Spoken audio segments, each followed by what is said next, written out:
Hello, everybody. This is Jonathan Lack, host of the Weekly Stuff podcast.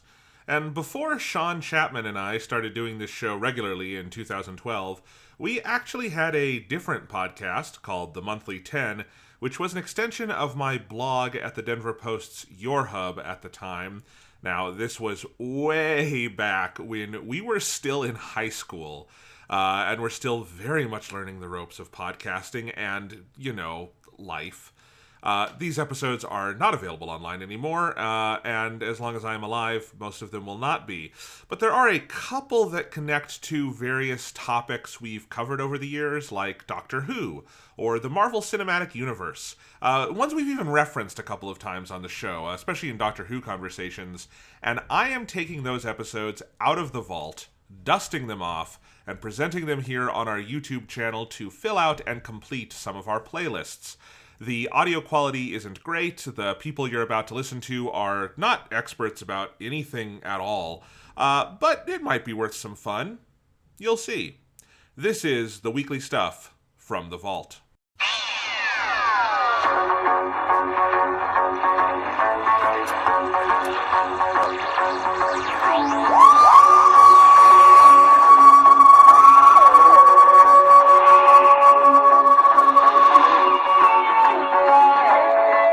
Hello and welcome to the Monthly 10 podcast for April 2011, Part 2. We're continuing our Doctor Who extravaganza here at the Monthly 10, as evidenced by the totally awesome music we have playing here in the background.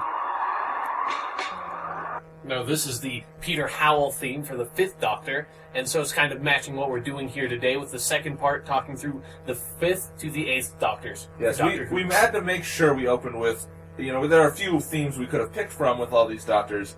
We had to pick that one because it's the best ever, would you say? Yeah, it's my personal favorite. It's got the too. Perfect mix of 80s. It's got kind of that electronica theme that really fits with Doctor Who, and I love it.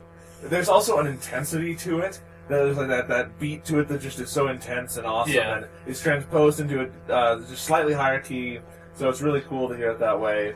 And the visuals on that one, too, if you've never seen it, go look on YouTube for the Peter Davison opening. Just find a picture of Peter Davison's face and imagine it like forming out of stars and then flying out at you.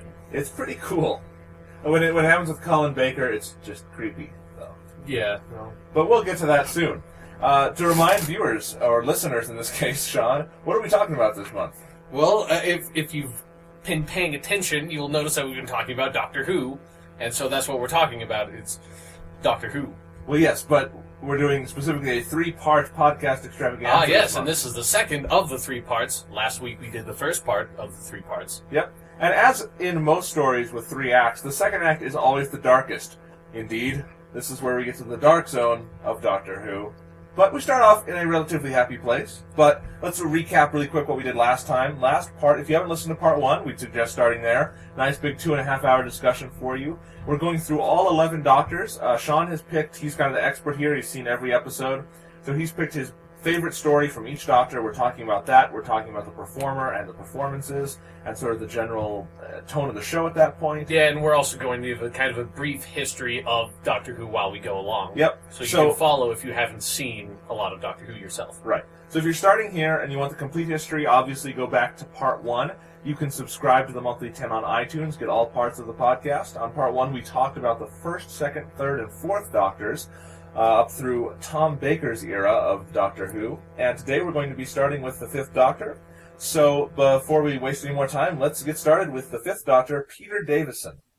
Okay, so the story we have today is The Caves of Androzani, once again by our good friend Robert Holmes, who wrote the 3rd Doctor and 4th Doctor stories we picked from last week. Wherever you are, Robert, we're thinking of you. Yes, we are indeed. And one thing interesting is that this is actually Peter Davison's very last story, and in a lot of interviews he's said that this was his personal favorite that he did, and that if the scripts had been of higher quality and more like The Caves of Androzani, he might have been on for another year, instead of just only being 3.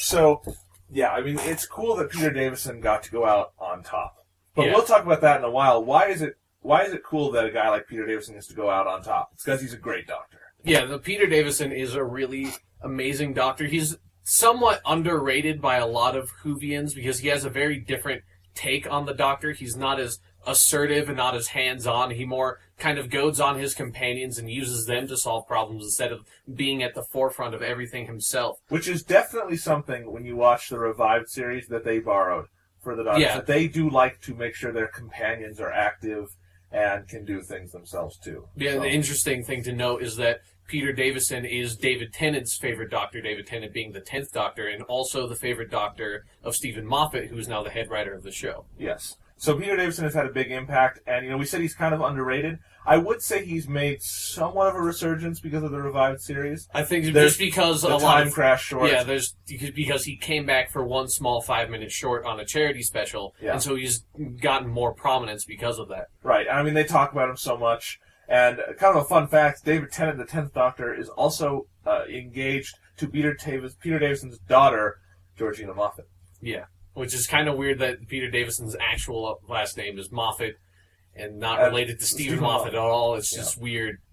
And then there's Weird a marriage going on between, Yeah. So it's strange, but Peter Davison is cool. It was kind of interesting. I wish I had sort of seen... so obviously, this was the first Peter Davison serial I had seen, just going through the classic series for the first time, and this was the one Sean sent me to watch. And I kind of wish I had seen some other Peter Davison material before getting to Caves of Androzani. But even then, he's a very different kind of Doctor, but one who I think, even despite the differences, and this is the mark of a good Doctor, when you see him as the Doctor, it's like there's no question that's the Doctor. Yeah, He still embodies what the character is about, and that's kind of how I judge it. I don't care how different the take on the character is, as long as it's still obviously the Doctor, and Peter Davison has everything that's important, including one of the all-time best costumes. Yeah, no, I do like his sort of cricket outfit with, like, Yes. the cream color and the red outlines and celery on his lapel, yes. which they kind of explain a little bit in this one. Yep.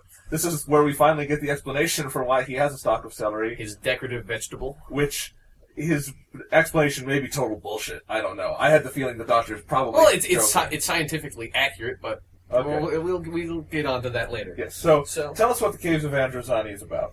So the Caves of Androzani, let's talk a bit about, since you haven't seen, this will be educational for you haven't seen I love education. the rest of the Fifth Doctor's run. I think, in my personal opinion, they did something interesting with the Fifth Doctor, that they kind of gave him a character arc, which is similar to what they've done with the Doctors in the Revived series, particularly the Ninth Doctor. But with Peter Davison, he's, like we've been talking about, he's not as hands-on, and he's a lot more sensitive compared to the other Doctors. He's very outwardly compassionate, basically, all the time. And he lives, basically, for his companions. And Tom Baker, for instance, was more introverted. yeah. So, but yeah. Anyway. But so with Peter Davison, what they kind of did was he's always trying to save as many lives as possible, and he has this sort of tragic character arc where he is the only Doctor to actually suffer a companion death, where one of his companions, Adric, in the story, actually died. And that has not ever happened in the history of the show, where a companion who was on the show for, I believe, 2 seasons at that point was actually killed. And so that kind of haunts Peter Davison's Doctor for the rest of that run, and there are some other serials where he's not quite capable of saving all the lives that he's trying to, and he has a sort of tragic background to him at this point that you might have missed out if you haven't seen the rest of his run. That definitely, in retrospect, makes Caves of Androzani even cooler than it already is. Yeah, and another interesting point is that right now with Peter Davison, he's lost, or he has, not all of his other companions have died, but they've all the other ones have left him. Tegan, which was his longest-standing companion, who was with him basically from the beginning of his run right up until the end of his run, left him, I believe, 2 stories before this one happened. So he's lost basically all the companions that were with him, and now in the last story he picked up this new companion, Perry Brown, and this is their first full adventure together, with her being his companion. So they arrive on this planet Androzani, and what happens? Well, technically it's Androzani Minor, and it's a moon. That's true. It's a moon of Androzani Major. That is one thing I should say. This has one of the best settings and atmospheres of any Who story ever. And it creates such an interesting world. Because Androzani Minor is pretty fucked up. Yeah, no. So, and on this moon, basically there's this huge mining operation, because there's this material that's created by these bats on Androzani Minor. Called unobtainium. No, that's from Avatar. And it's retarded, so we're not going to talk about that. But anyway, and this material basically can be used by people to slow down aging. So it's this very precious material in the galaxy, and so they're mining this material from Androzani Minor, and the Doctor sort of enters into this world of intrigue where you have all this backstabbing going on between this businessman and basically this other man who's named Sherez Jek, who serves as kind of a villain and kind of a hero by the end. Kind of an anti-hero, sort of like Phantom of the Opera, I would say. Yeah, and this man, Sherez Jek, is fighting against these people trying to mine the moon. Yeah. And he controls the supply in the mines. Because he has invented basically these very deadly androids that he uses to control the supply. Yes. And Sherez Jek, furthering the Phantom of the Opera connection, wears a very scary mask all the time to hide his disfigured appearance. And that is why he wants revenge on the man who sort of runs the planet, because that man disfigured his face. Yeah, Morgus. And what happened, you find out later, is that on Androzani Minor, there are these sort of like spouts of molten mud, basically, and that he got caught in them one time because this man, Morgus, basically didn't save him. So Sherez Jek, I think, is one of the reasons why this serial works so well, is that he's a very interesting, very tragic character that the Doctor has to kind of fight against, but I think the Doctor does understand why Sherez Jek is the way he is, and so the Doctor doesn't just write him off as evil. Right, and Sherez Jek has kind of, I think, a character arc in this from beginning to end that feels really organic, in that he is sort of an anti-hero by the end, but it doesn't feel like there's just one moment where that switches. You do see it advance and develop, and it is very much like, it is kind of the Phantom of the Opera in space in some ways. Yeah, his really story. Is. And it's a really effective use of all that. So, but the big problem in the case of Androzani for the Doctor and Perry is that when they get there, they're poisoned by radiation. Well, it's not really radiation. They basically step into what these bats also leave behind. When they leave behind the, whatever, I forget. Spectrox. The Spectrox, yes, thank you. They have these Spectrox nests, and in its unrefined state, Spectrox is very toxic. And so the Doctor and Perry step into a Spectrox nest, and since it's unrefined, they get poisoned, and they find out that if they don't get the cure, which is the milk from a mother bat, they will die in 3 days. Yes. So they're kind of, the whole plot is that they're racing against the clock. And what makes this one so interesting is that the Doctor, he is in a situation where this society is crumbling around him. And you were talking about, his character arc is he's always trying to save as many people as he can. But this time, he just kind of does have to accept that there's one thing he can do, and he's going to fight for it as hard as he can. Yeah, and he's extremely desperate and he's just trying to save Perry. Yes. That's his whole motivation through the serial. He's just trying to save Perry as desperately as he can. Yes, and so that is what is interesting about this one to me, is that I should back up. Often I don't really always love the stories where the Doctor isn't in it that much, and there's a lot of guest stars who seem to be more important.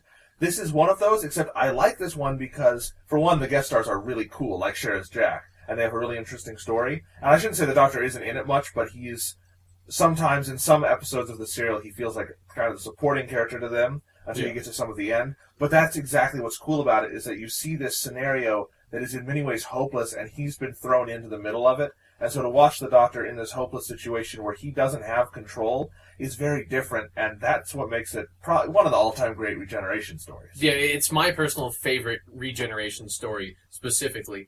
But so, I think another part that's really interesting is the band of mercenaries that are hired by Morgus to get the Spectrox, and there's the leader of that mercenary band, I don't know the name of the actor, but whoever it is, did a hell of a job playing that character, because it's basically a minor character role, but he does so good at playing this, just like, this basically totally ruthless mercenary leader that all he really wants is to get money. And he's going to do whatever he can to get as much money as possible and get the Spectrox so he can sell it.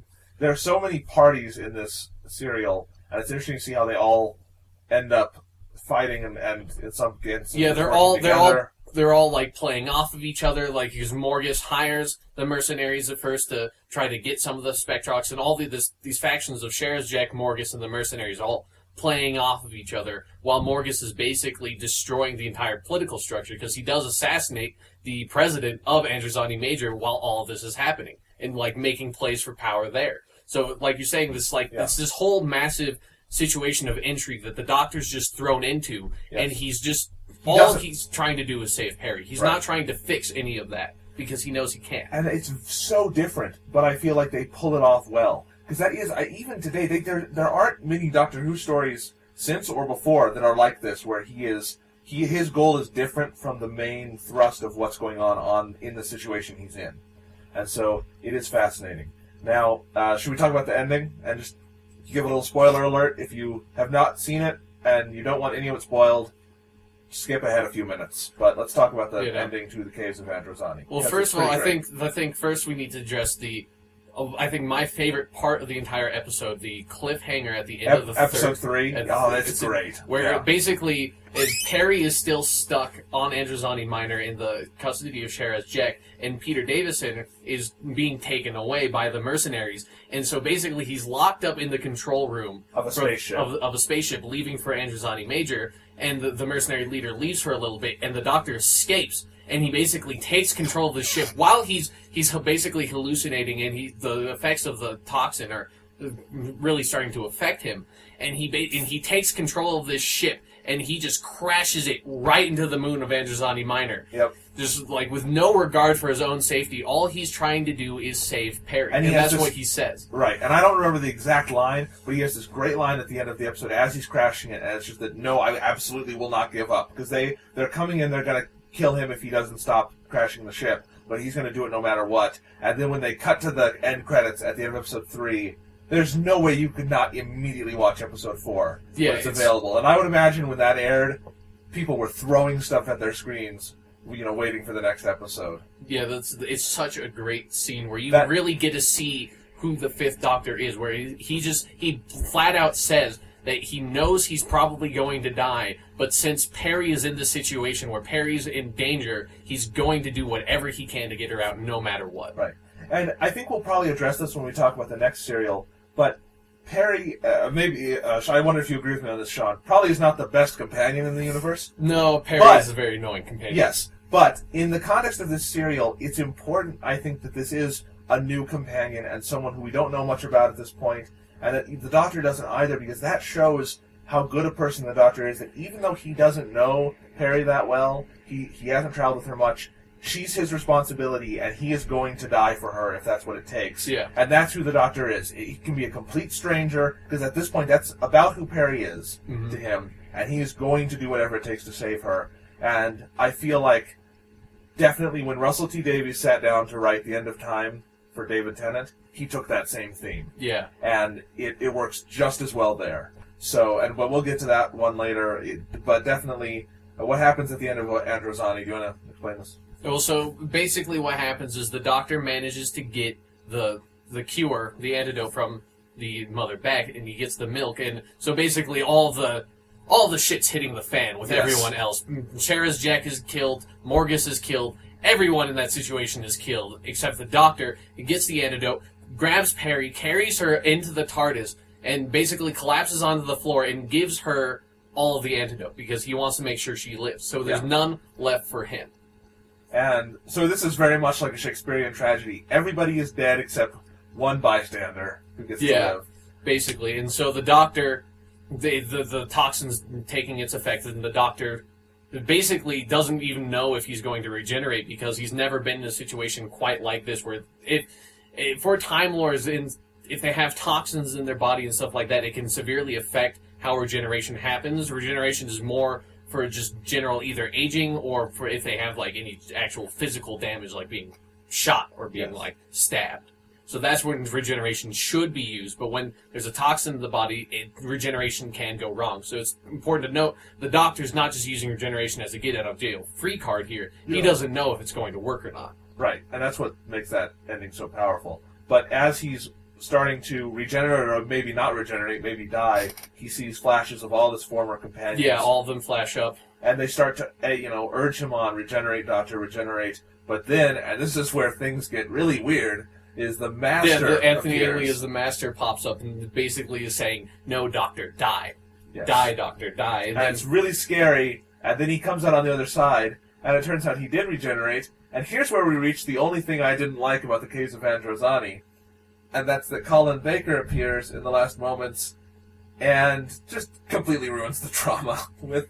It's kind of a trend with regenerations, that when a regeneration happens a lot of times, especially with the new series, it's almost like it does kind of oh, you've had this very dramatic death scene that's immediately followed with the birth of a completely new character that doesn't even address the drama that previously happened. It's like, it can be jarring. I don't think watching it again, like when I watched it the first time, I had the same reaction you did, but watching it again and knowing who Colin Baker is and knowing who the Sixth Doctor is, I almost thought it was kind of fitting. Even though, the first time you watch it, it's really annoying because the Sixth Doctor is by far the most arrogant out of any of them. And at the very end of the serial, Perry asks him, well, you've changed, you look different. And he says, yes, it is changed, and not a moment too soon. And right then it cuts off. But the way he says that line, you've got to, hear Colin Baker say this, but it sounds very creepy.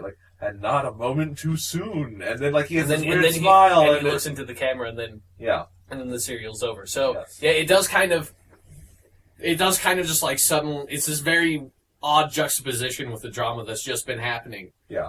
But, and I think in the revived series, they balance it slightly. I always liked it in the revived series when they've done it the two times, the regenerations I've seen with Eccleston and then Tennant. I thought those were really fun. I don't know, this one didn't work as well for me right at that moment, but that's not important to the serial. Caves of Androzani is amazing, and the regeneration scene is trippy, but really cool. Yeah. And it's a good ending to Peter Davison's run, which obviously has stood the test of time. Yeah. Caves of Androzani, for those who are unaware, has often been voted the best Doctor Who serial. The last time they voted, it got voted number 1. Yeah. And something interesting to note, the very next story, The Twin Dilemma, which is Colin Baker's first story, that was voted the very last one. And I agree that's probably my least favorite Doctor Who serial as well. So wow. Tell us a little bit about that. Okay, so... We're moving on to the Sixth Doctor now, who, as we said, is Colin Baker. Yes, so before we talk about the story I picked, we should talk about the sort of what was happening with Doctor Who at this point in time. Was that while Caves of Androzani is an amazing story, the average quality in stories during when Peter Davison was leaving, the scripts were getting worse. It was definitely noticeable. There's one particular story, Warriors from the Deep, from Peter Davison's last season, that just it was flat out horrible. They had no budget. They had no time to basically write the script, no time to make the sets. And so the quality of Doctor Who was definitely getting worse at this point in time. And so... And, at this point you've got to consider, I think today we take it for granted, Doctor Who ran for, 26 seasons. At that time, that was cool, and everyone loved it. Well, when you run a show that long, things happen. It takes its toll. Even back then, we're so far removed from it now in 2011, but it was being made like any other show, and so at this point, how many seasons do you think they were into? Probably the 20th. Yeah, it was. I think Caves of Androzani, that was season 21. Yes, if I'm correct. Yeah. So they are 21 years into doing this. They're bound to have hit a rough patch, and so the time. You think time had just taken its toll on this series? Yeah, and also the BBC was kind of cracking down on it because the series was getting more violent. And so, the head of the BBC, I don't remember his name, but he was really against Doctor Who, and he was basically trying to shut it down all throughout this time period. So Doctor Who was definitely facing some serious problems, and you can notice that when you watch The Twin Dilemma, which is what they did something really weird. John Nathan Turner, the producer at this time, decided that what they were going to do was they were going to have, basically, Caves of Androzani was the second to last story of the season, and they were going to have Colin Baker's first story be the last story of that season, so people got introduced to the new Doctor before his full season started. It was kind of an interesting idea, but it did not pan out at all, because The Twin Dilemma, honestly, I barely remember what it's about because it's so boring. I remember there are two twins that are basically the crux of the episode, and they're 12 years old, and they cannot act at all. And so that's probably the... Wait, 12-year-old twins is a Doctor Who villain? No, after Sarah Jack. They weren't the villains. They were basically, they're kind of like the MacGuffin of the episode. They were they had to find, the villain had to find these twins to do something or another. Like I said, I can barely remember it because it was extremely boring story. Either way, that's a pretty steep step down from Sarah Jack and Morgus and Androzani. Like I said, they couldn't act at all, which, kids, it's not really their fault. The director probably wasn't giving them very good directions, but it just did not work. The only part of the episode that I do like legitimately is Colin Baker's introduction. And I didn't like it that much the first time I saw it, but going back and watching it once again, having more respect for Colin Baker as the Doctor than I did when I first saw him. I think it works out a lot better. There's one infamous scene we do have to kind of address. I know you haven't watched the story, but I've read about it because it is infamous. Yeah. If in Doctor Who circles. So the Colin Baker has just regenerated, so the Doctor doesn't really know who he is, and he's basically going crazy right now because the generation didn't go perfect because of the toxin, and so he's kind of flipping between being basically homicidally insane and then just kind of being the Doctor. Yeah, so basically he chokes out Perry in a homicidal rage, and that's basically the most infamous scene, I think, in all of Doctor Who, because the Doctor was more violent in that one instance than he had ever been in his entire run. And going back on it now, in hindsight of what Colin Baker was trying to do, was he was trying to kind of bring the Doctor back to his original roots with what the first Doctor was at the beginning of his run, where he was this kind of irascible old man, very arrogant, who gets what he wants. And Colin Baker was trying to bring him back to that, bring him back to the character's roots, and then have him evolve again, so people could be reminded of who the Doctor really was. Because at this point, you have a lot of people who never saw the first or second Doctors and don't know the roots of the show and don't know the roots of the character, that he wasn't always this incredibly nice guy. And once again, whenever there's a regeneration, the new Doctor always is trying to serve as kind of a contrast to the old Doctor. Yes. So Colin Baker's his Doctor's almost the complete opposite of what the fifth Doctor was. Yeah. And I assume that Perry scene was especially strange because I read about it and I'm like, so he's trying to kill the girl he just died to save. Kind of a weird inconsistency. But, yeah, so let's talk about Colin Baker, though, as the Doctor. I guess, should I give you my initial impressions of him from the one I watched? And then you kind of, because I want to hear your thoughts on him. I really did not like Colin Baker, and I almost can't put my finger on it, except that I was talking about, with Peter Davison, that's a different take. You can say the same thing of Tom Baker. Both are kind of radically different takes on what we've seen from the Doctor at this point, but they still are very recognizably the Doctor. I didn't get that feeling from Colin Baker, and I do see the connection now that you say it between him and William Hartnell. Yeah. Except even then, I didn't watch a whole lot of the William Hartnell stuff, just that Dalek serial. But with Colin Baker, he's so arrogant and sort of mean. He's very demanding of his companion. He doesn't really seem to like Perry. He just sort of tolerates her in the serial I saw. Yeah. And so because of all of that, he just seemed really unlikable to me. And that is the one thing. Even William Hartnell, when he was kind of arrogant and trying to get his way, he's a likable character. I did not find Colin Baker's Doctor likable, really even in the slightest, and he wears a very ridiculous costume. And I did not really like this Doctor. Maybe if I watched more, I would. I don't think Colin Baker is inherently a bad actor or a bad choice for the role. He does look the part, I would say. But I did not really like his Doctor because of those characteristics. But what are your thoughts on Colin Baker? Because you've seen all of his stuff. Yeah, so I have to admit that when I first watched him, I kind of had the same opinion that you do right now. But like I said, going back and watching him now, knowing like what happens, he does have a character arc in the next season, The Trial of a Time Lord, and we'll talk about kind of that later. But he does have a character arc where he becomes more likable, and you get to know who he is as the Doctor more. But I think one thing you need to keep in mind is that, yes, he is very arrogant, but he is actually, out of all the Doctors, probably one of the most capable. He is able to solve basically every... He's arrogant, but he's arrogant for a reason, because he knows what he's doing, and he is still trying to help people and still trying to solve all of these problems. And I think it's almost kind of like at this point, the Doctor sometimes is getting frustrated with how much evil there is and how much he has to fight. And once again, you have to keep in mind the fifth Doctor's character arc was that he lost his companion, and that him losing Adric really affected the Doctor. And that I think this is kind of the Doctor he's trying to fight evil now, really. And you see this does carry over a lot into the seventh Doctor as well. Yeah. He's trying to fight evil, and he's not going to be quite as merciful as he once was. Okay. And I think that is a big part of what Colin Baker's is the Doctor, is that he's not going to be as merciful, he's not going to be as nice, and it almost kind of raises questions about whether or not the Doctor should be that nice. Because people do have this impression, especially with the Revive series, that the Doctor is always kind, that the Doctor is always considerate, and that is not true. The Doctor is a dynamic character. The Doctor is a person too. He can't always be nice. He can't Right. always be the kindest feel- being in the universe. And I do feel they did that with David Tennant in his last year. They went through that arc where he did go in the waters of Mars, particularly. Yeah. He does go through a dark spot, and he has a lot of arrogance built up by the end because he's also a very capable doctor. And then he does have to learn some humility before he goes off to the grave of regeneration, I guess. So, but we'll talk about that on the next podcast because there's a lot to discuss there. But anyway, so I guess the other thing I didn't like about Colin Baker is that I didn't totally like this serial that you picked for him. You're the best Colin Baker serial, but you tell us about it and why you liked it. Okay, so this is Revelation of the Daleks by Eric Seward, who was also the script editor at this point and kind of took on from Robert Holmes before him.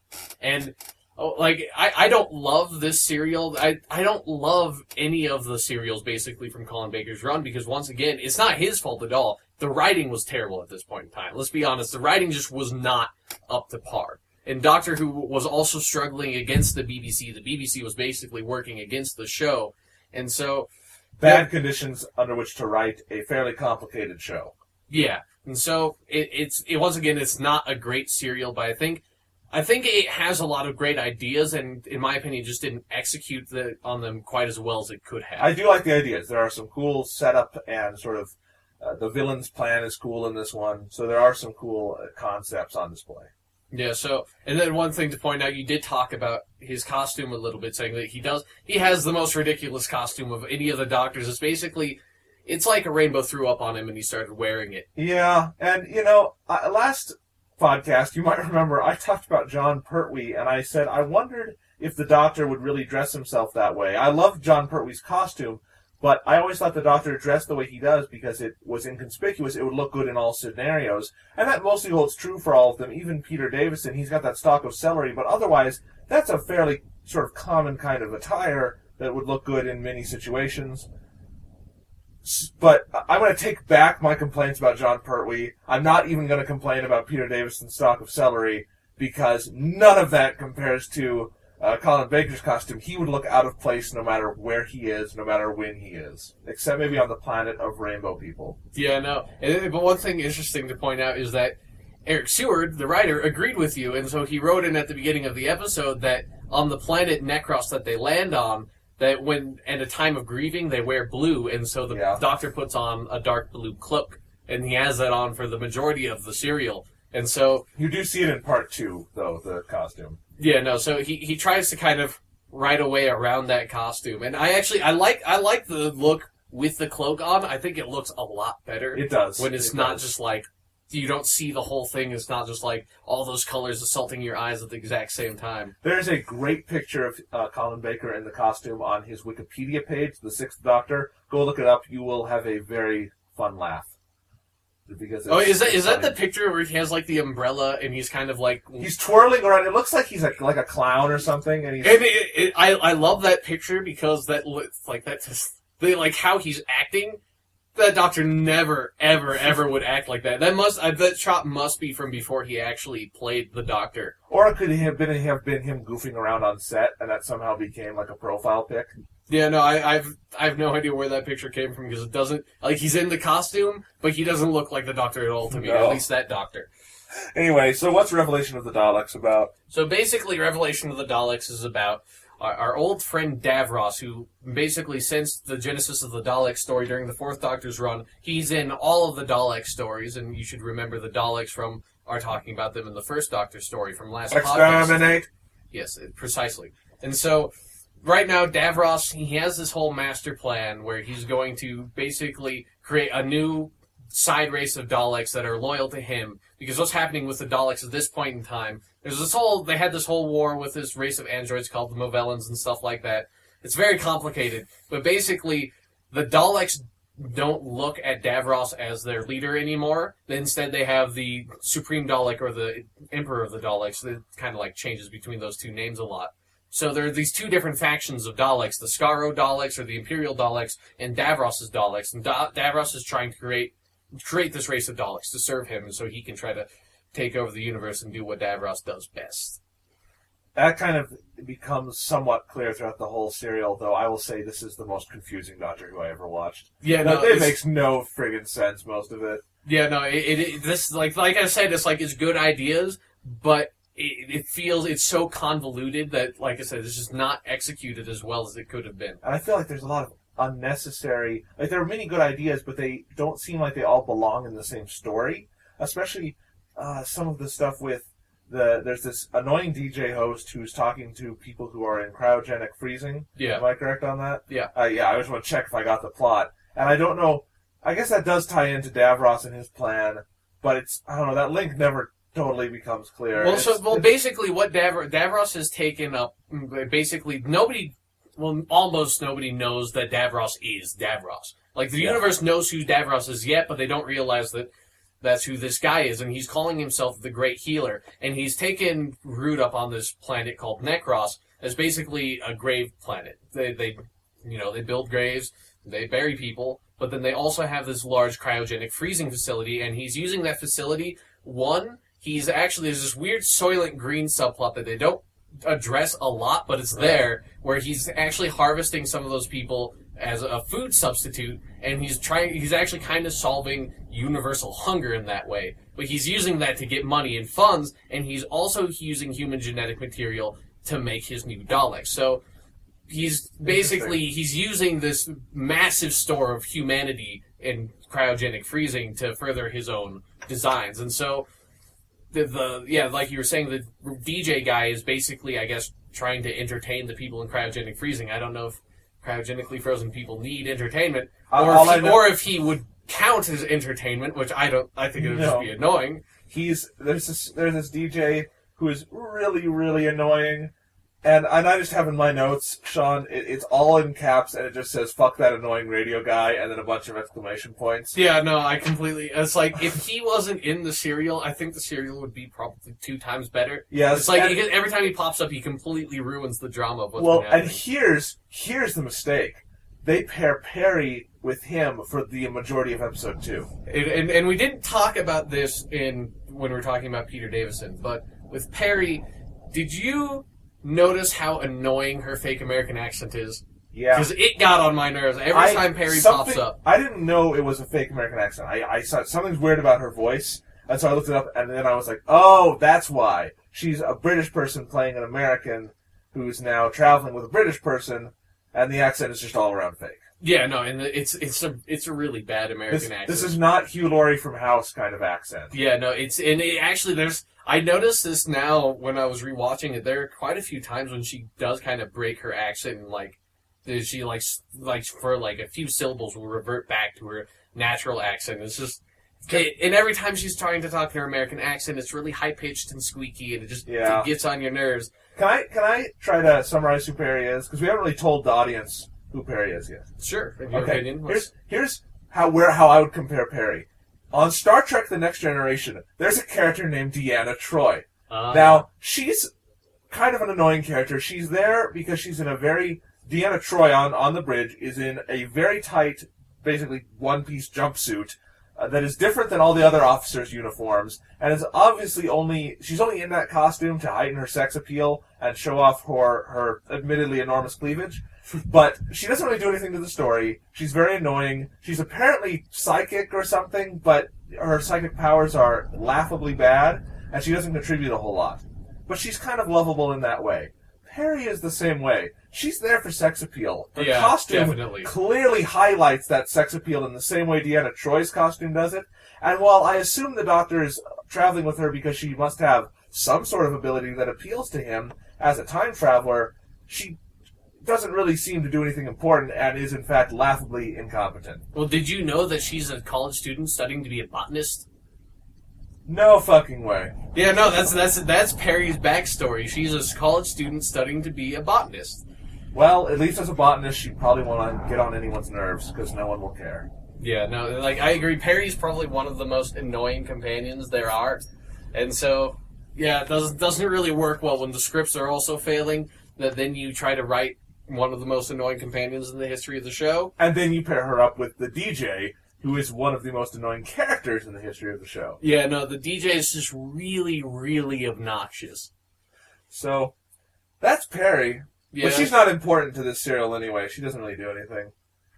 Okay, yeah. Big. So then let's go back onto the serial. I think let's talk about my favorite part of the serial is there's this other businesswoman who's trying to basically get rid of Davros and get control of the whole like human food substitute thing. And so she hires this assassin, this guy named Orsini. This guy and his squire, they are my favorite part of this entire serial. Yeah, that's a good analysis. Because you find out, and this never pops up anywhere else in Doctor Who, but you find out he's a Knight of the Grand Order of Oberon.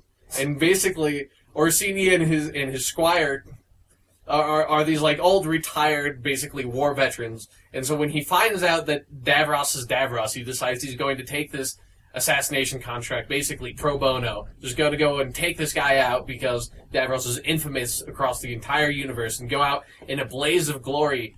And just the whole attitude of Orsini is so awesome because he's this retired veteran and he knows his shit. He knows what he's doing. And basically he's very threatening and aggressive towards everybody, and yet at the same time, he's very respectful somehow. And it's just like, he's kind of got this old samurai kind of feel to him almost. So that's one of the best parts of the serial. And the other one, and I think this kind of goes without saying, but Davros is awesome. Yeah. And he's a very effective villain, but that's not specific to this serial. Whenever Davros pops up, he's a good villain. Yeah. But definitely when you have Davros as a very strong villain contrasted with this very interesting assassin, samurai kind of attitude character that you were just talking about. Knight of the Grand Order of Oberon. Yes. That makes for some interesting stuff, although everything around it is nigh incomprehensible. Basically. But, I understand it better now having watched it once and watching it again. I think repeat viewings does it more credit. Although the thing for me is definitely watching it once by the end, I was kind of scratching my head because it felt like the whole thing was sort of unimportant and unclear because something was achieved at the end. I'm not sure what, except that I guess they stopped Davros. Yeah, no, they stopped Davros. But I don't know how they do it. Did it? Well, I don't know. What happens is one of the guys who's working at the facility basically figures out what Davros is doing, and so he calls in the Imperial Daleks, and so they come down and they basically take Davros into custody, and so they destroy all of Davros's Dalek creations and Orsini blows up the entire facility, and so they stop the Soylent Green. The Soylent Green thing is the weirdest part to me because it's just kind of thrown in there as a side plot. It's thrown in there. It's in a few lines of dialogue, and then at the very end of the episode, Colin Baker tells one of the guys basically, you don't need to use these humans as this protein substitute. You can get it from this flour. And it's I remember that part. Yeah. And so the few times it comes up, I'm like, that should have been probably a bigger part of the serial. And I feel like it probably was originally in the script. It feels like the script got edited to me very heavily, and that it should have been a lot better of a serial than it really was. Yeah, and when I talk about some of the insignificance, part of that is, it's the Imperial Daleks who stop Davros. It's the assassin who blows up the facility. The Doctor doesn't do anything important in this one. Yeah, he's just there because the story needs him to be there because it is called Doctor Who, and so the Doctor needs to be there. But I don't feel like he does anything of significance, and I don't like stories like that. There are some great Doctor moments, specifically that Davros is trying to get the Doctor there. He's luring him in, and I like that subplot, and it's interesting. But in part one, I think I even started timing it. He's in it for less than 5 minutes. Yeah, no, it's the only time he really does stuff is how he helps the whole situation is he basically helps Orsini in his mission, and I kind of liked that the end when they're captured, kind of a Doctor Who trope. The Doctor always gets captured, and so he's captured with Orsini, and he basically helps out Orsini. I think he kicks the gun over to him at one point. It's this weird kind of non-vocal camaraderie between these two guys, and I kind of like that. The Doctor knows who the Knights of Oberon are, and so he's working with Orsini. I do like that part too. Davros. Right. There are some fun parts there. The ending to this serial is very weird and kind of leads to the next part of our discussion. The Doctor is talking to Perry, and they're thinking about where they'll go next, and the Doctor says, I know, we'll go to, and it cuts him off before you find out, and then the show was off the air for 18 months. Yep, that was for the 18-month hiatus put on by the BBC. Now, do you think they knew when they wrote that there was going to be an 18-month hiatus? Because that seems like... So this was but they would have known it was a season finale.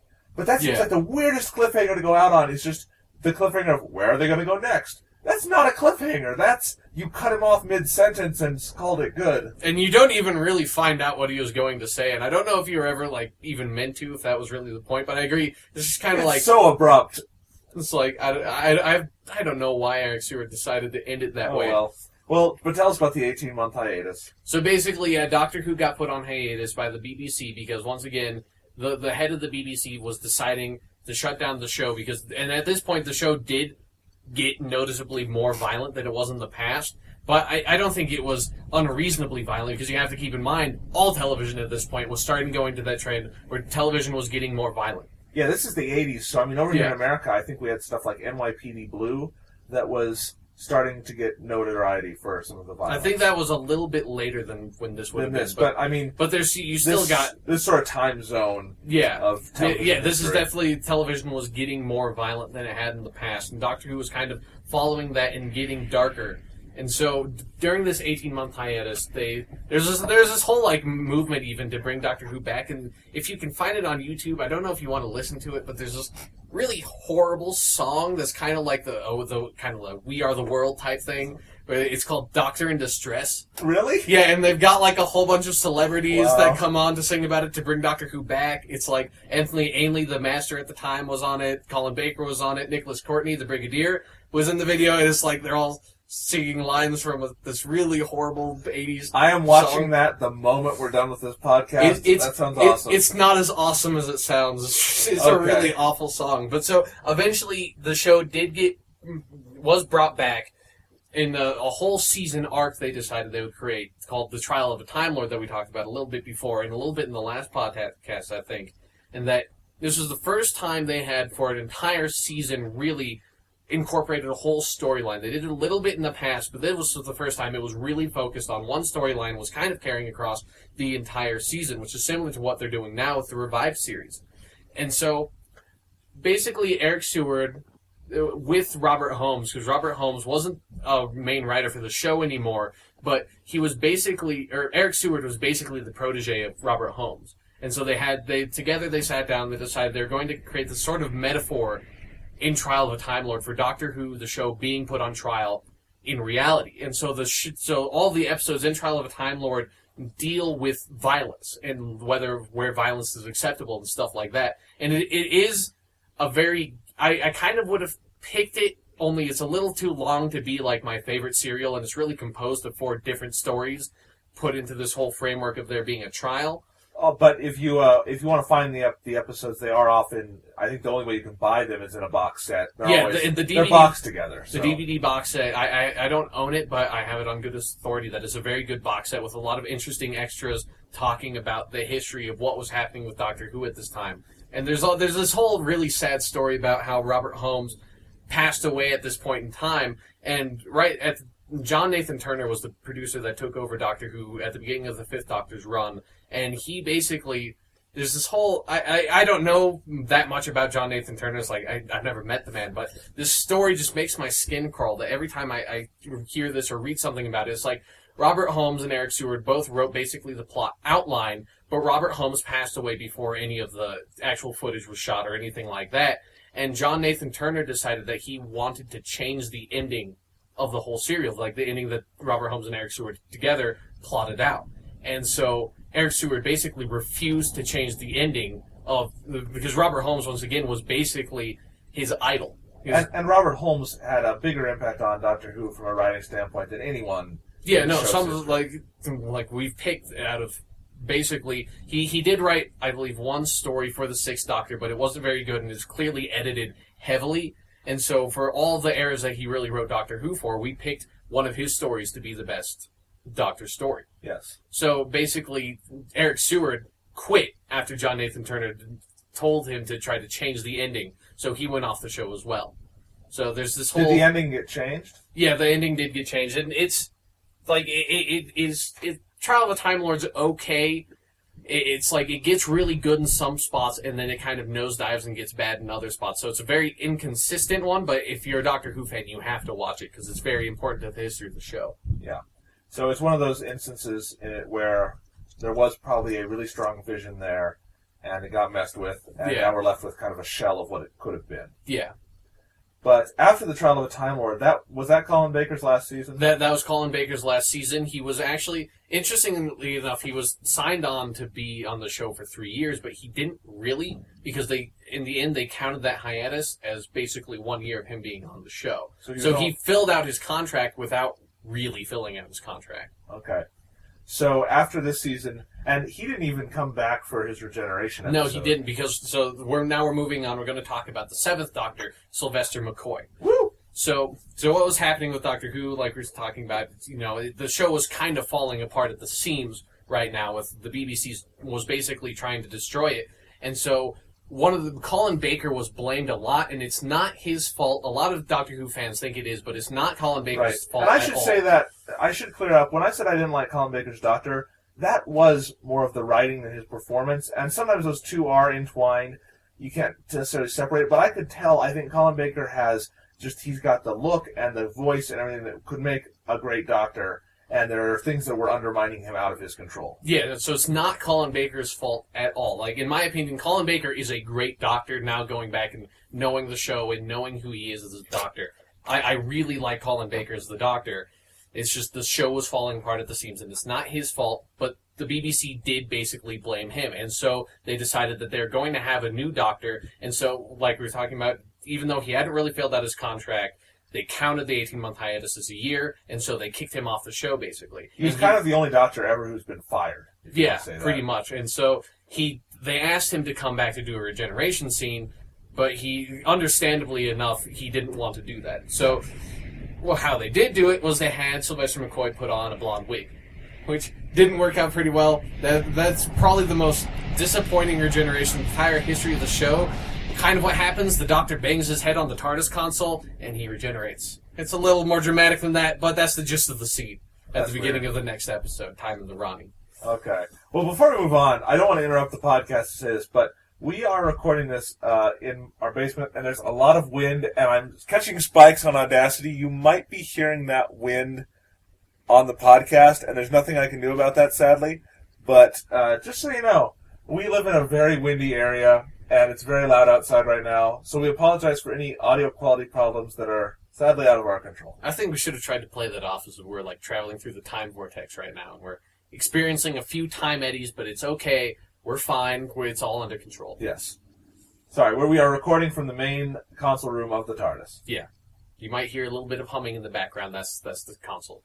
You may also have heard earlier the Doctor hitting his head on the console and regenerating. Yeah, well, it was a little awkward, but yeah. But after that, the 7th Doctor is great. Yeah, no, the 7th Doctor, I think I mentioned this in the last one. He's probably my second favorite Doctor out of all of them. And one thing that's really sad about his run is that the writing was really bad for basically his first season, but then it got really good again. And so Doctor Who basically was coming back, but in the end they didn't continue with. Yeah. So even though the shows were getting a lot better and basically getting up to the quality of how they were before, they still it took too much damage. It just couldn't really continue. The story we're telling you on this podcast, and that continues into everything up until the revival, is like a Greek tragedy. There are things that are at play that no matter how good things were, it had to fail in the end, and it's too bad. But don't worry, the story does have a happy ending. You're going to have to wait until part 3 to hear that happy ending, though. Anyway, so Sylvester McCoy, why is he a great Doctor? Well, it's kind of hard to pinpoint why I like him so much, but he does actually remind me a lot of the 2nd Doctor in that he has this very playful side, but then he also has a very dark side that doesn't come across quite that much in the story I picked, but there are moments though where he's badass. Out of all the Doctors, it's him and John Pertwee are in competition for the most badass. John Pertwee because he took care of business with his own hands and he actually fought people. Sylvester McCoy because he was basically kind of like an intergalactic chess player where he was moving people against each other and basically he was outwitting people. And there's this whole... Can I add one thing? We were talking about the most badass Doctors. I think Christopher Eccleston deserves to be grouped in with those two also. But that's just me. Yeah, no, I personally, I think John Pertwee and Sylvester McCoy, I mean, yeah. Maybe he's not, I don't necessarily think he's as badass as those two, but if you're going to list the most badass ones, I think they deserve to be lumped together. Okay. So but that's just my thought. Anyway, so he's an intergalactic chess player. Yeah, basically. And so, And they were trying to do a lot of new stuff with the show that actually it's kind of getting carried on with the revived series now, where they were focusing a lot on his companion that he got at the end of his first season was Ace, or Dorothy McShane, as I know her. Okay. And Ace was a very interesting companion because the script editor at this time, Andrew Cartmel, was basically, he was kind of had this whole, the Whovians call it the Cartmel master plan, where he was kind of sketching out this whole thing where the Doctor was preparing Ace for something, and there was like a deeper reason for why the Doctor was keeping Ace with him. And so for a lot of the serials, he's bringing Ace into these situations where she has to deal with a lot of her fears. But this one, the one that we picked, doesn't really deal with that. But there's this whole master strategy behind the Doctor that had all these master strategies. Yes. And Ace is, if you want to picture her in your head while we're talking about her, typical 80s chick. Yeah, kind basically. With the clothing and the hair and everything, and even her style of talking. But it's very endearing. This is not, I think it's aged, but I think this serial in particular has aged very well. It's not like some of the other 80s Doctor Who stuff. It's aged pretty well. The theme song for Sylvester McCoy has not aged well, but it's still hilarious. But anyway, back to the master plan. So basically the master plan. There was this whole theory that he was going to basically try to make Ace into a Time Lord, and so there's all this like weird stuff going on where the Cartmel was trying to bring the character back to its mysterious roots, where you don't know who the Doctor is, and there's more mystery behind the Doctor. And it's really unfortunate that none of that really got to play out because the show got canceled, but once again, master plan for the master planner. Yes. So now let's pick it up with the serial that I picked was Battlefield. I believe it was in his last season. Yes. This is the opening serial of his last season, even. Yeah, I'm pretty sure. By Ben Aaronovitch. That's a hard name to pronounce. Ben Aaronovitch. Yes, Ben Aaronovitch. And I don't... Okay. He's not like the other ones on the list that have been famous Doctor Who writers in the past. I'm not sure if he's actually written any other serials. The name doesn't pop up in my mind. But this one, great. I absolutely love this one. And once again, this is... With the second Doctor serial I picked in the last podcast, this is another one where I'm not sure if I would say this is the technically best, but is definitely my favorite. The technically best one would probably be Remembrance of the Daleks, but Battlefield is my personal favorite one because it deals with Arthurian mythology, and I love all of that stuff. And when Sean sent me this when I started watching it, I was like, this is just made for people like Sean and I who love this kind of stuff. It's the perfect kind of Doctor Who serial. For me, at least, and for you too, guys. Yeah. So, the basic plot is... Well, so the basic plot is that the Doctor and Ace arrive on Earth, and they're basically kind of called down, and this whole sort of plot comes together of that in a parallel universe, there's basically Arthurian mythology is real, only it's in a slightly more futuristic sense with, like, futuristic technology. And so this alternate universe is now bleeding into the real universe, and Morgaine, or Morgan Le Fay, is breaking through, and her son Mordred, and they're trying to find Arthur, who has crashed into this universe in a ship. Yes. And so basically this whole comes together with the Doctor, at some point in his future, is in the parallel universe, and he becomes the Merlin of that mythology. And so now he has to deal with him not knowing that he was the Merlin of the mythology. Yes. But in his past, he has to deal with problems that he created basically in his future. Which, my first thought is that Stephen Moffat watched this one religiously and studied from it, and that has become like the basis for his style of writing on Doctor Who, because this is like a classic kind of Stephen Moffat episode. Yeah, where it plays with time a lot, where the Doctor leaves hints for himself. Right. I mean, River Song as a character...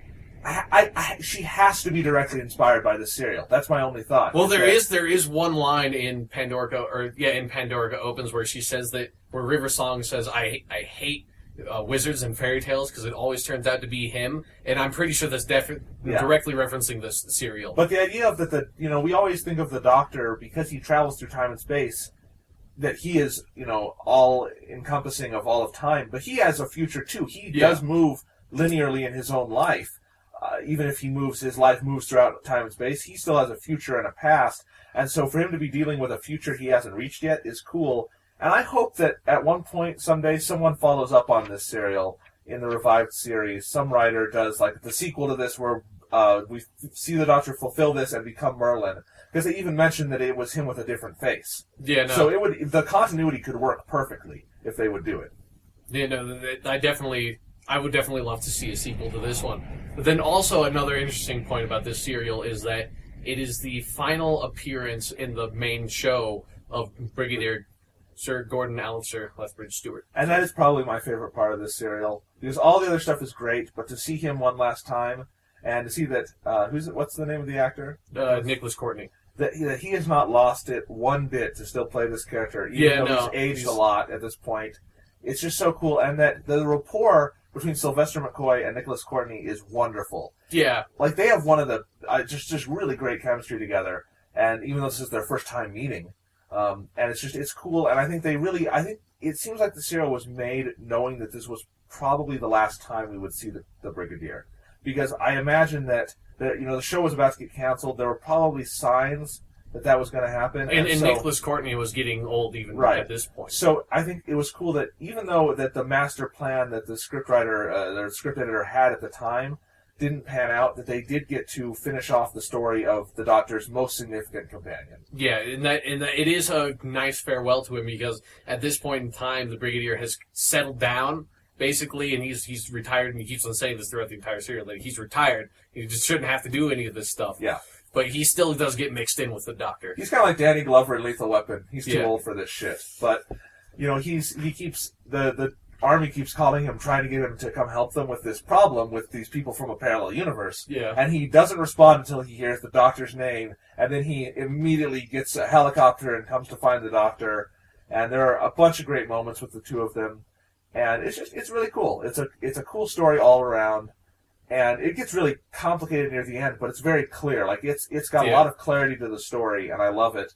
And I think it does showcase the Seventh Doctor really well, because this is the only one I've seen, but he's immediately one of my favorites, because it's just so badass, and he's got so many cool character traits, and they're all on display here, I think, in pretty strong fashion. There are moments in the final episode or two of this serial that get really intense, and he just plays those so well. I think, like Patrick Troughton, he's ahead of his time. Yeah. In terms of where acting on television was going. Like, this is something that he is so much more advanced than 80s television acting.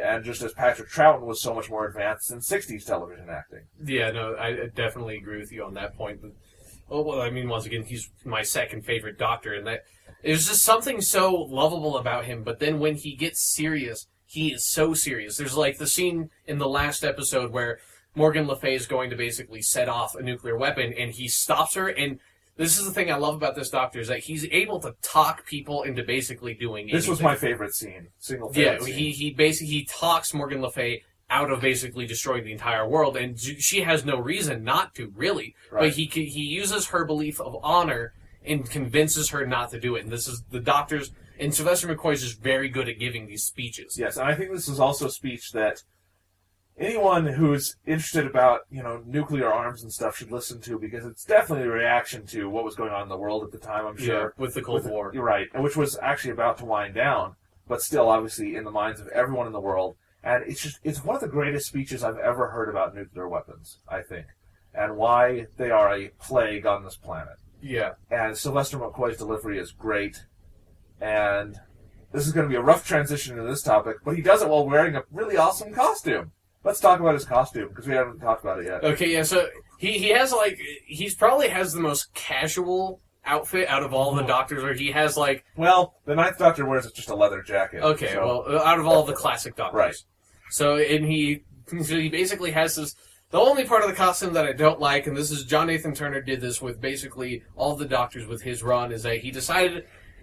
He's Doctor Who, so he wears a question mark. Yeah. Only Sylvester McCoy wears 50 billion question marks on a sweater vest. The advancement of that is that Peter Davison has one on his collar. Colin Baker what it is John Nathan Turner took over in Tom Baker's last year, so he did switch. Tom Baker then had question marks on his lapel. Then Peter Davison had question marks on his collar.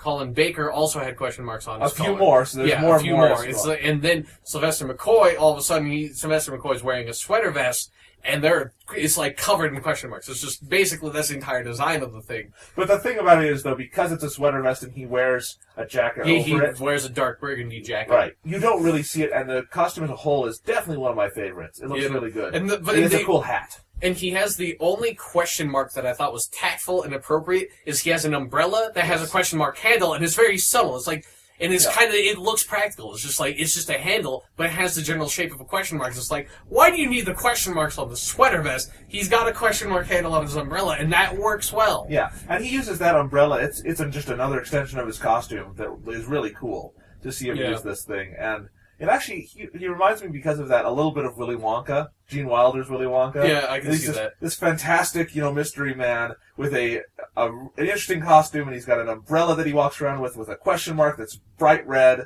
and and he travels around in a mad blue box. Yep.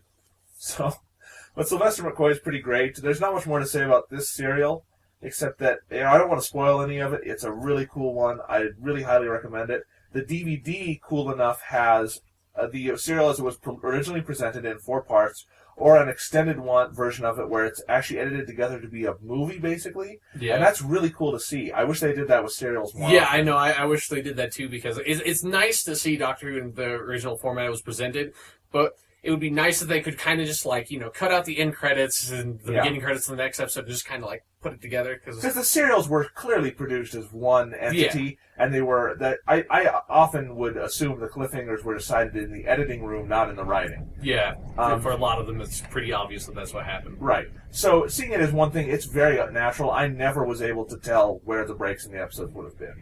Yeah. So the DVD version's great. Sylvester McCoy's is a great Doctor, and I would actually say, having seen now all 7 Doctors, so we're done talking about the classic Doctors. Yeah. In relation to the revived series, I would say the 7th Doctor and the 2nd are clearly the most influential on the development of the 3 Doctors we've seen in the revived series. Yeah, and you would definitely see that more if you watched Sylvester McCoy's last serial, Survival, which, it's really ironic. The last serial is called Survival. But that's just sad. Yeah, no, but that whole serial, a lot of the format, it almost seems like it is an episode from the revived series, because it's dealing with Ace's past, where they go to Earth to her hometown Perivale, and it has this very modern Who feel to it. And I think if you watch it, Russell T Davies took a lot of the themes from that to kind of modernize the show, where the show really was ahead of its time. Yeah. So what I was saying about this is I think Patrick Troughton obviously is the single most influential Doctor. Within the 7th, he takes a lot of Patrick Troughton, as most of the Doctors do. Yeah. But he adds a lot new stuff to it that is definitely, Christopher Eccleston uses it, and David Tennant certainly. Yeah, there's so much McCoy and David Tennant, I feel. Yeah, definitely in the parts where he gets serious, you can see a lot of. And then less prominent in Matt Smith, but definitely some of that there too. Yeah. So that's all very interesting, and I think those 2 are the best of the classic Doctors and maybe the most influential. But they're all good. I didn't like I said, Colin Baker, but I will admit my exposure is limited, and I agree with what Sean said, that it's more complicated than just looking at one serial and one performance. Yeah. So we're done with the classic series. But tell us why we have to be done with the classic series, because what happened to it? Okay, so in 1989, unfortunately, Doctor Who got canceled. 26 years on the air.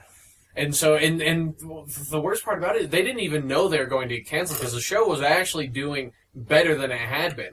So it didn't have to be canceled. So at the very end of Survival, they wrote in, Andrew Cartmel wrote in a line that basically exposition while the Doctor and Ace walk away, where the Doctor basically talks about how there are places in the universe where planets are on fire and oceans are asleep, and somewhere the tea's getting cold. Come on, Ace, let's go. And that's basically how the show went off, and it's actually a very nice ending, even though they didn't plan it. It does work out very well, where the Doctor and Ace are off somewhere having adventures, and everything's all right.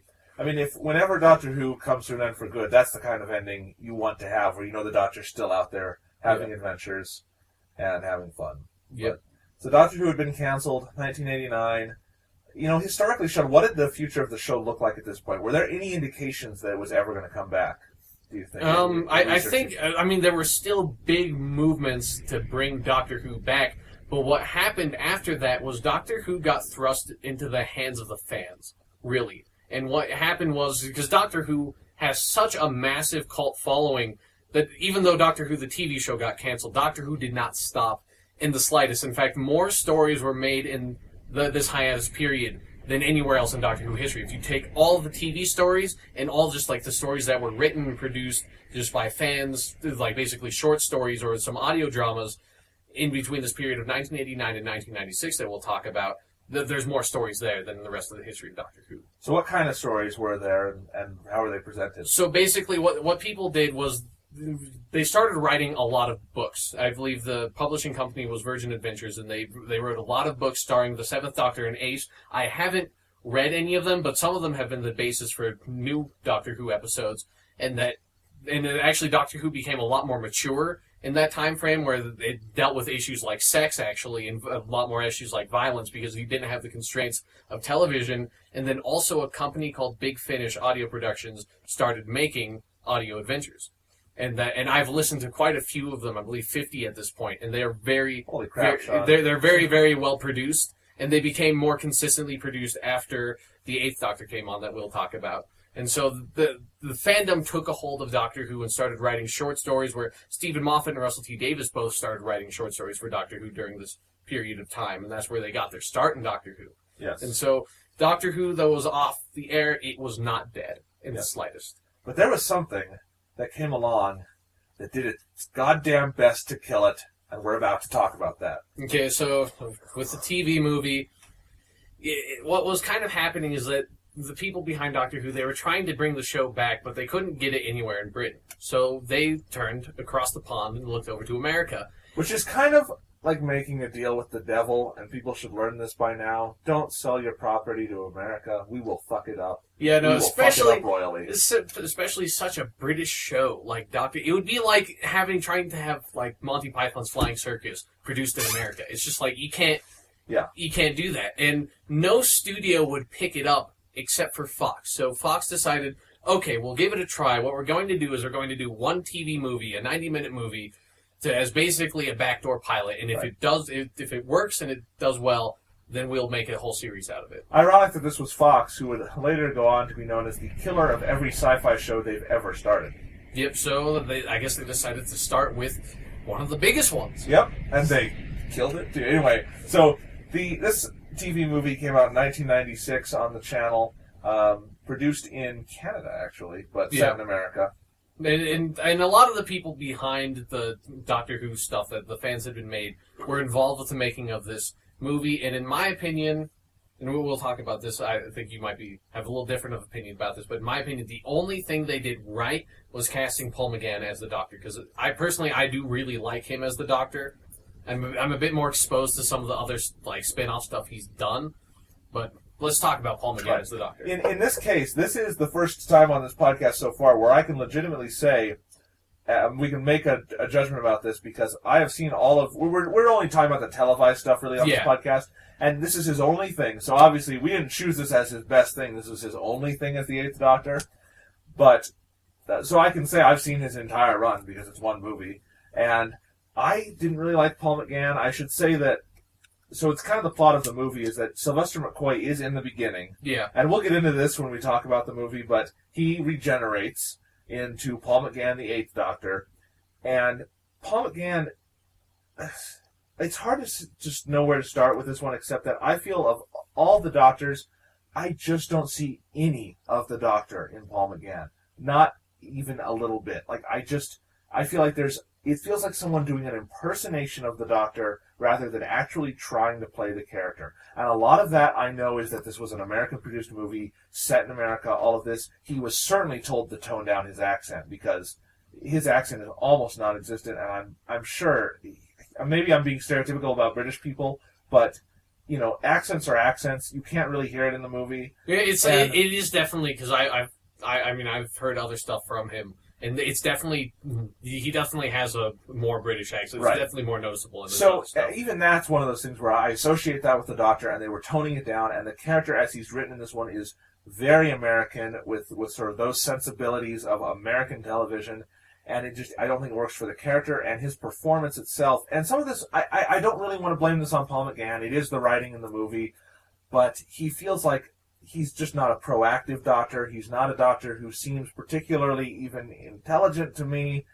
He seems kind of like a wuss, and we'll get into that more when we get into the plot of the story, but none of it clicked for me. I did not like Paul McGann, and maybe after I hear what you have to say, I'll see. But because it's sort of like Colin Baker in that case, a lot of that is some of the writing decisions. But I don't like how he plays the character. That's just me. Well, because I have basically a completely different opinion that, like, once again, Paul McGann is the only redeemable part of the movie for me. I mean, there are significant issues with the movie in the writing, but with Paul McGann, in my opinion, I mean, I can see what you're saying with him not being that proactive, but once again, a lot of the Doctors aren't particularly proactive, and I don't necessarily associate with that being one of the key functions of his character. Not necessarily a key function, I just mean that, like, I shouldn't necessarily say proactive, that's maybe not the best word to use, but a Doctor who, he doesn't seem like he tackles situations in the same way a Doctor would, or with the same kind of, this is the main one for me, curiosity or excitement about things. He doesn't seem, even when things get bad for the Doctor, in all of his incarnations, it seems like that sometimes just makes him excited, or he still has this kind of vivacity for life. He's really excited about life. He's vigorous, and this Doctor doesn't have that for me. But where would you even see that in the situation he's in? Is he going to be excited about there being a beryllium clock? No, like Doctor. It's a fucking horrible movie. I get that, but even then, I tried to say this. It's hard to separate the writing from the acting. So maybe there isn't necessarily. Well, because I think you're trying to look for stuff in the Doctor that he couldn't have presented at that point in time. He can't be excited and curious about stuff because there's nothing to be excited and curious about. He is trying to save the entire Earth in the situation of the movie, and he's not popping about on an alien world. He's popping about on Earth that he's been on a billion times. It is hard to explain. Maybe if for some reason you want to watch this movie after you listen to this podcast, you'll see what I mean, because it is hard to say in words what didn't click for me about it. And I think it's the same thing as saying, like, when we talk about who our favorite Doctor is, it's hard to say exactly what makes someone like Patrick Troughton or Sylvester McCoy work so well. It's just when you watch them, it clicks. And for me, when I watched this, it didn't click. And that's about as far as I can go with it. But what's your opinion, Sean? Well, because I do really like Paul McGann. It is a very different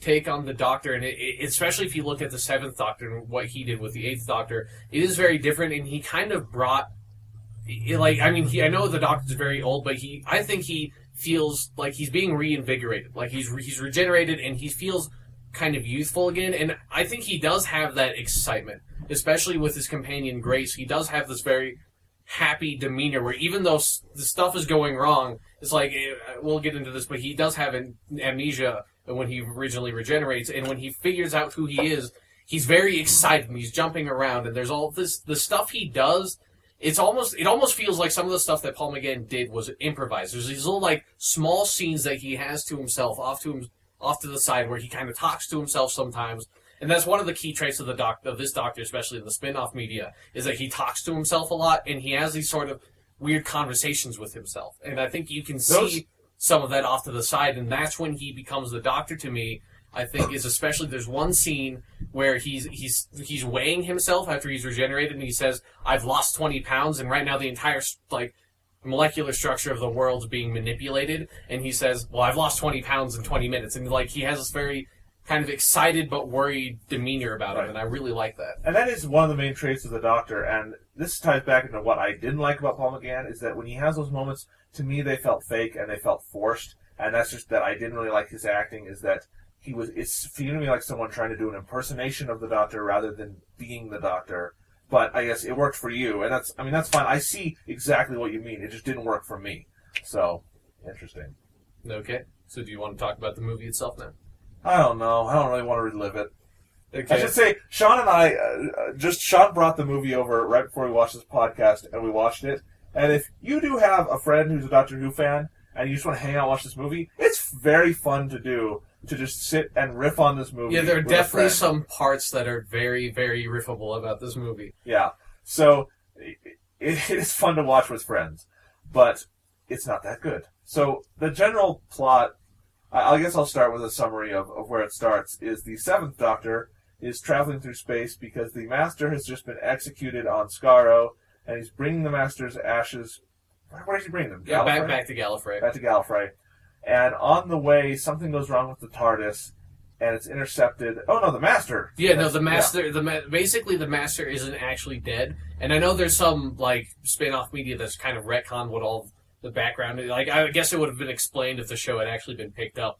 But the Master basically, his body's been destroyed, but he has this, weird substance left behind that he's able to control. And so basically. Yeah, so he basically breaks out of this little, chest out of the urn that the Doctor put him in, and then he, basically crawls over into the TARDIS console and forces an emergency landing. Now, at the same time, it lands in San Francisco in 1999. It's in the future. Yes, in the future, because this came out in 1996. It's the eve of 2000. Remember when everyone was excited about 2000? Even though technically 2001 is the millennium, because we didn't start on year 0.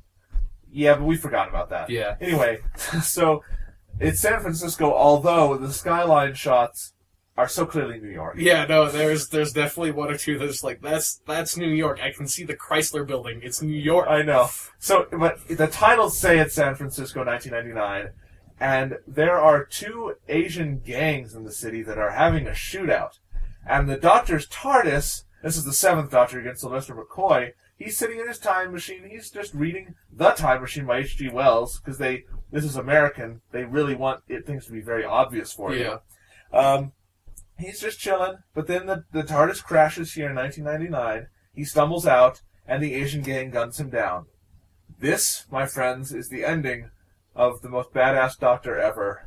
Yeah, no, he gets shot by a bunch of punks. It's the second worst reason for regeneration behind bumping your head on the TARDIS console. Yeah. So it's coming from that, it's not that bad from bumping your head on the TARDIS console. At least someone killed him instead of him tripping. Right. But it is kind of ironic that the 7th Doctor, who is known for being so badass, he destroyed the home planet of the Daleks in the future from where this is taking place. But anyway, that Doctor who is so badass was born from a lame moment and dies in a lame moment. Those bookends are not indicative of who he is. Yeah, no. But anyway, so you would think he would get shot and just regenerate, but the movie is far too stupid to let that be what happens. Instead, he's taken to a hospital, and I swear to God, it's 20 minutes of them just trying to hammer home for the viewer that the Doctor is an alien. The joke is, I would assume this is supposed to be a joke. It's not that funny, except in a sort of bad way. It's so bad it's funny way. Yeah. They keep taking x-rays of him, and of course the Doctor, he's a Time Lord, he has 2 hearts, but they don't want to believe it. It's a double exposure.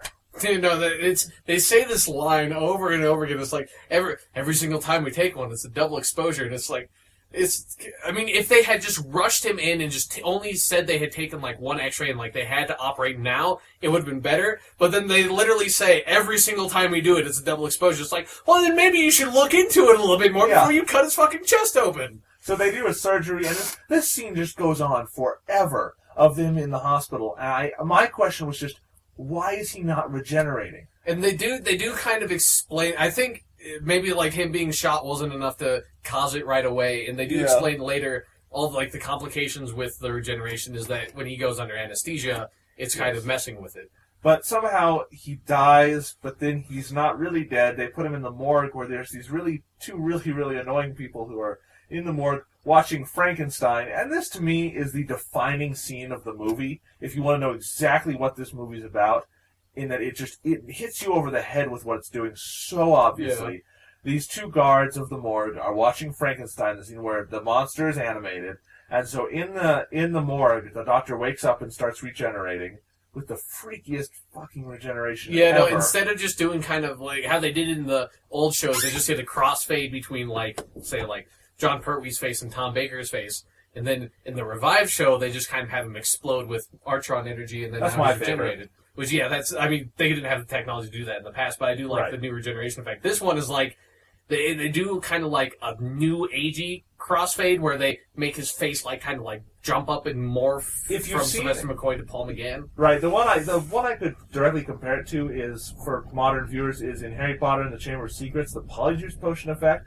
It's similar to that, only even more grotesque. Yeah, it's just like, it's really weird, and he starts like shooting off lightning. But anyway, they keep intercutting it with the Frankenstein monster, and Dr. Frankenstein is animating Frankenstein, and it's alive! Yeah, that's part. So yeah, the doctor wakes up, he sits up, and he goes, "It's alive!" And my head is in my hands at this point. But I'm also laughing hysterically because it's so bad.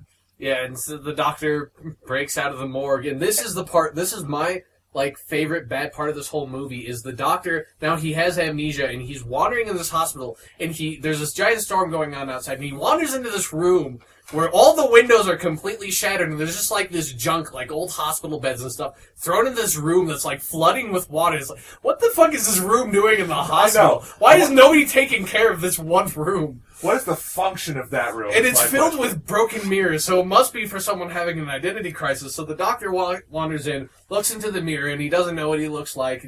All his regeneration's messed up. He doesn't know who he is, and so he's like, "Who am I?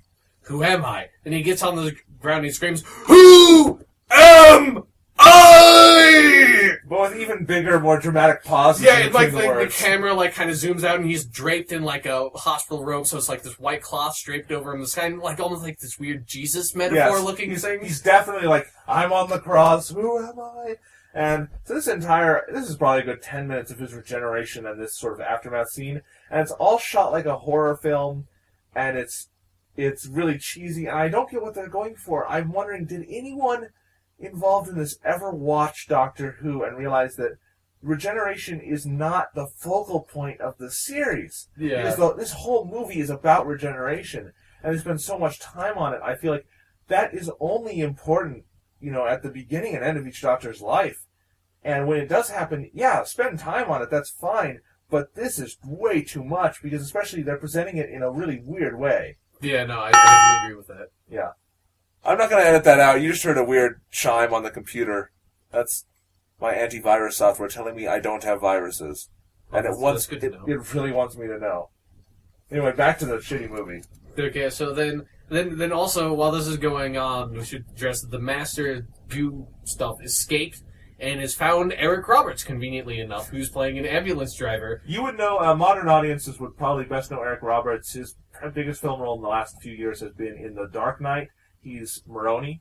Oh, yeah, I think so. Yeah, and he's one of the gangsters who works with the Joker. He's also, basically the big villain in The Expendables, too. Yes.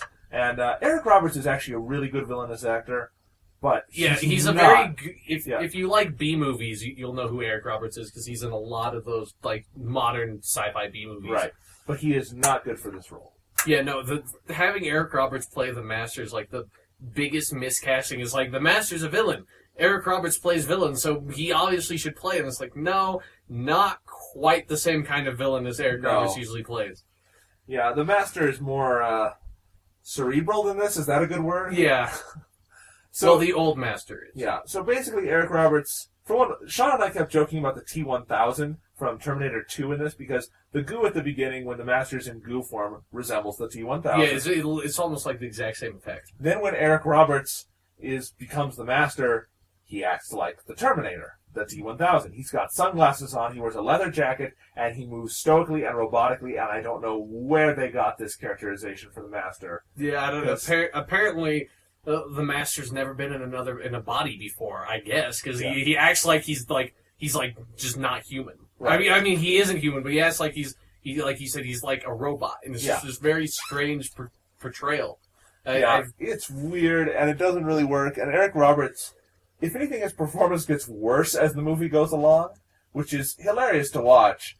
But yeah, I mean, I didn't like Paul McGann's Doctor. Paul McGann is Laurence Olivier compared to Eric Roberts in this movie. Yeah. And that means when they are on screen together, Paul McGann, I didn't think he was a good doctor, but he does look the part, definitely. Eric Roberts does not, and so when they're contrasted together, it doesn't work. Yeah, no. I wonder what they would have done in this movie if they had decided to make Daleks the villain, and how radically they would have changed them. Well, okay, I did. This is funny to bring up. I did hear, like, I've read about the movie and stuff, and what they would have done if they picked up the series. There was an idea. This is absolutely horrible. That the Daleks. I don't know if this would actually be the Daleks, or if this would be like another like form of Dalek. Is that they'd have like a weird kind of like spider thing going on? What? It would be like, instead of being like the tank body, they would have mechanical spider bodies. So this is why, to any producer in any foreign land listening to this podcast, never deal with America. Just keep your stories to yourself. We will ruin them. We will absolutely rape them.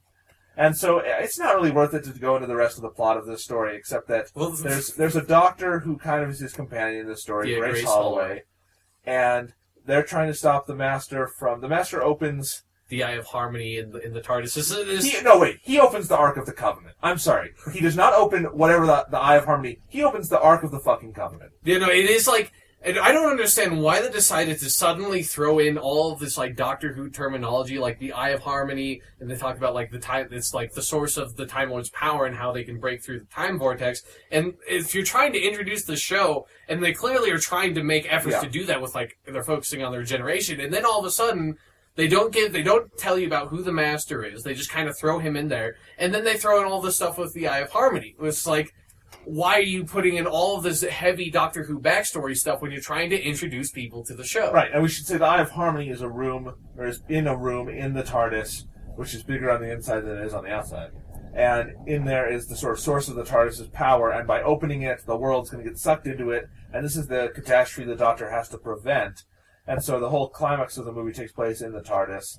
But it's a really convoluted series of steps for him to figure out how to stop this. It makes no sense. We should address the weirdest, or I guess the biggest pitfall in the plot, is that the Doctor says he needs to find a beryllium atomic clock to stop the Eye of Harmony. And he never even tries to address why he needs this. He just finds one because it's the millennium, so they're starting at a beryllium atomic clock. And so he, like, sneaks into this facility, takes a circuit from it, and then puts it into his TARDIS, and the Eye of Harmony closes.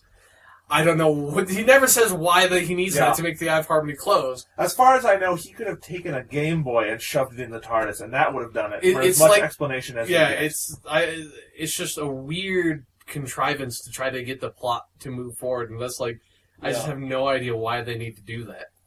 Yeah, this story in this one is so thin, it could be a half-hour episode. Yeah. If you cut out all the stuff that just isn't necessary in any way, it's a very short story, but it's stretched out to 90 minutes. Like, the basic idea behind it of the Master trying to take the Doctor's regenerations, that's a good idea to go with for the basis of a plot. Yeah. They just went about it in a really, really weird way.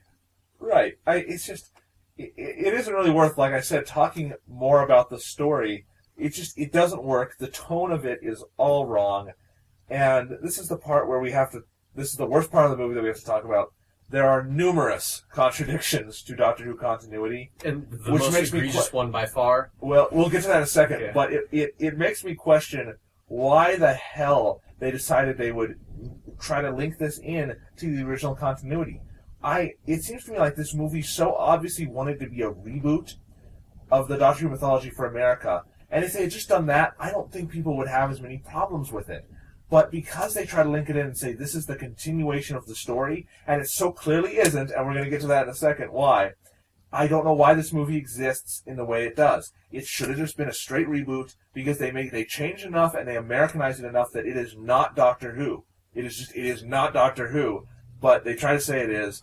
But, Sean, what is the most egregious continuity flub, or whatever you want to call it, change? Okay, so what happens is the Master, to get the TARDIS, or the Eye of Harmony to open, he uses this Asian child, as he says, and uses him to open the Eye of Harmony, and you find out the reason that works is because apparently the Doctor is half human.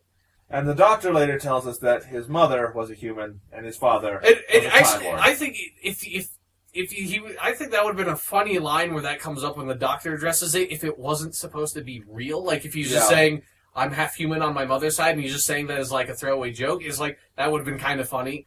But when they're trying to actually make it where he really is half human, it's like, biologically, that doesn't really make sense. No. And fitting in with the continuity, it certainly doesn't make sense. No. And it so goes against everything that this show is.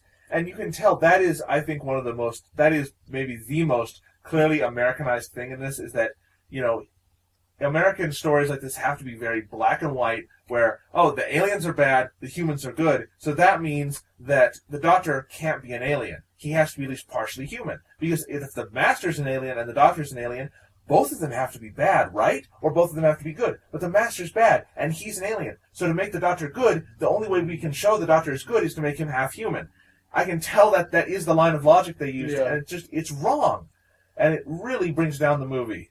Yeah, it's gotten retconned away by spin-off material, and it's never, even though technically the Eighth Doctor is in continuity now, it's basically official, but the revived series has completely ignored this movie. Yeah, none of the elements from it. Well, okay, maybe the only element from it is kissing. That is the one thing that they brought back. I don't know why they wanted to bring that back. We'll get to that next time. But yeah, so they basically ignored everything except for that one part. Yeah.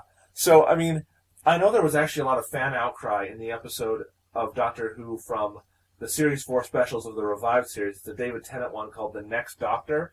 And it's the first time, and they've done this a few times since in the revived series, but they do a flash hologram of all the Doctors in order, and they show Paul McGann before they show Christopher Eccleston. And there were a lot of fans at that point who, when that episode aired in Britain, who really were outraged by that, because they said, now the Eighth Doctor has been canonized in Doctor Who, and there were so many people who were trying to pretend that this movie didn't happen and that it wasn't canon, and that the Seventh Doctor transitioned into Christopher Eccleston. Which I do think, plot-wise, with what they set up, that was what Russell T Davies had in mind. Because I'm not sure if that's true or not. I don't know, because to me it feels like if the point was that, and we'll get into this next time when we talk about the revived series, but briefly, the premise of the revived series is that there's been a Time War and the Time Lords are gone.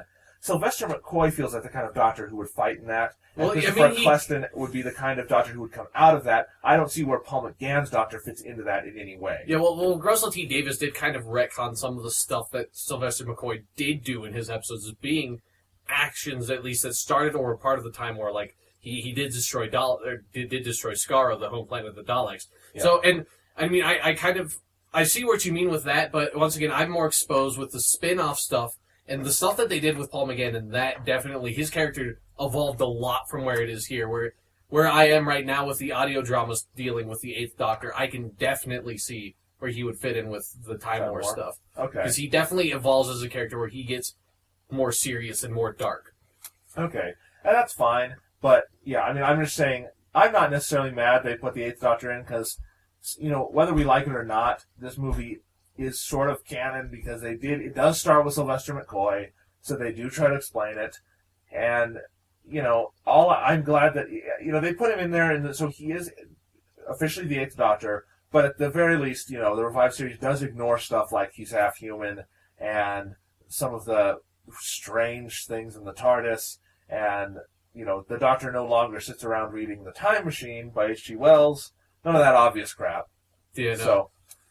So that's kind of where it is with this movie. But let's talk about that one other thing neither of us like, in that the Doctor is a very Americanized romantic figure in this movie. Okay, yeah, the kissing. There's a lot of, and we'll probably end up talking about this when we get to David Tennant, but there's a lot of Doctor Who fandom, and I'm included in that doesn't think that the Doctor should be that romantically attached to his companions, just because it doesn't really make sense with who he is as a character. The Doctor should be more or less asexual. Yeah, and basically, and I like how Stephen Moffat has phrased it once, that the Doctor's not just asexual, he's asexual by choice, which makes him more interesting as a character. It's like, he had a life before, he had, like we talked about, he had a granddaughter, Susan, so presumably he had either a daughter or a son.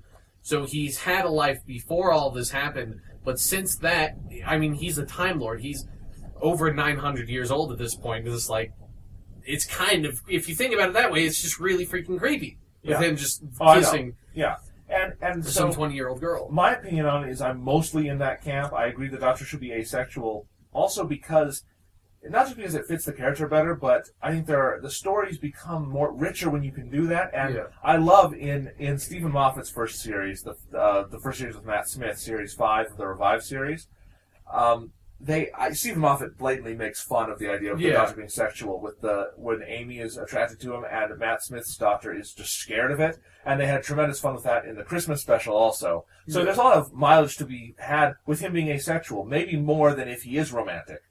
But I am open to it if it works, and I do think there are a few instances in the David Tennant run, which we'll get to next time, where it does work, but it's kind of minor. There are more instances where it doesn't, and this movie is an example, just a perfect, epitomical example of why it doesn't work, is because, and especially in this one where there's no development, where he wakes up, sees Grace, and sees Grace and snogs her. And why? I don't know. There's really no character development or real reason for why the Doctor suddenly is like that. Right, except that in every American media story, you do have to have romance, and that's too bad.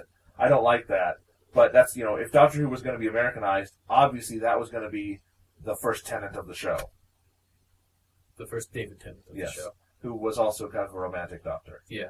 Though I don't think it overwhelmed his character. Well, we'll get into that next time, but with not always. It depends on his companion. But because the most egregious thing about that with David Tennant was early in his run, and then it went away. But anyway, so that's the Eighth Doctor. That was 1996. What was the fate of this movie, Sean? Well, okay, so it never got picked up.